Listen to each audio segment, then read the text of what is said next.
মাদাগাস্কারের মাটিতে বাংলাদেশি সবজি চাষ খুব সুন্দর লাল শাক হয়েছে আমাদের এইখানে। আলহামদুলিল্লাহ, দেখতে অনেক সুন্দর। নাজমুল ভাইয়ের হাতে অনেক সুন্দর লাল শাক হয়। নাজমুল ভাই তুলতেছে। আজকে আমরা লাল শাক খাবো। আজকে আমাদের বন্ধের দিন। লাল শাক আজকে হচ্ছে আমাদের লাল শাক ডে। যারা ভিডিও দেখতেছেন আসেন সবাই দাওয়াত। যারা আমাদের এই ভিডিওটা দেখতেছেন তাদের সবাই দাওয়াত। মাদাগাস্কারের যত বাংলাদেশি আছে সবাই দাওয়াত লাল শাক খাওয়ার জন্য। অলরেডি আমরা আমাদের প্রতিবেশীদেরকেও গিফট করছি। আপনাদের যার যার লাল শাক পছন্দ আমাদের সাথে যোগাযোগ করতে পারেন। ইনশাল্লাহ আমরা আপনাদের কাছে পৌঁছায় দিব লাল শাক।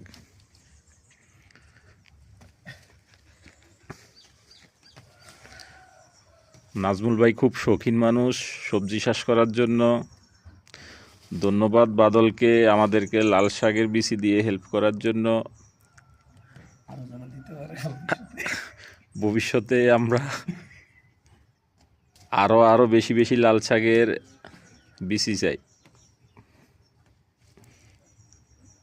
অনেক সুন্দর লাল শাক হয়েছে, মাশাল্লাহ মাশাল্লাহ। যে মাদাগাস্কারে বাংলাদেশি সবজি চাষ এই ফার্স্ট টাইম দেখলাম। যে এখানকার মাটি অনেক উর্বর, সবজির জন্য খুবই উপযুক্ত, খুব সুন্দর সবজি হয়। এবং পাশাপাশি আমরা এখানে পালং শাকও বুনেছি, অনেক সুন্দর পালং শাক হয়েছে। আপনারা যারা আমাদের এই ভিডিওটি দেখতেছেন আপনারা অবশ্যই সাবস্ক্রাইব করবেন এবং মাদাগাস্কারে বাংলাদেশি সবজি চাষ দেখে নেবেন। রামসে সালামা। এ হচ্ছে আমাদের বাসার caretaker. What is your name?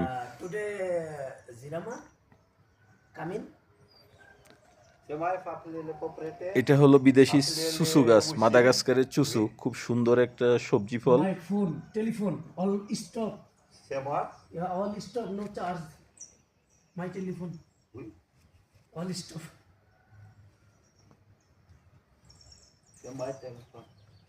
No charge.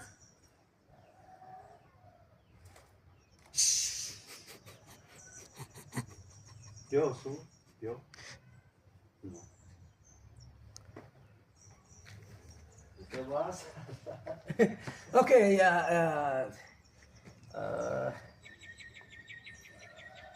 কি কাজ স্যার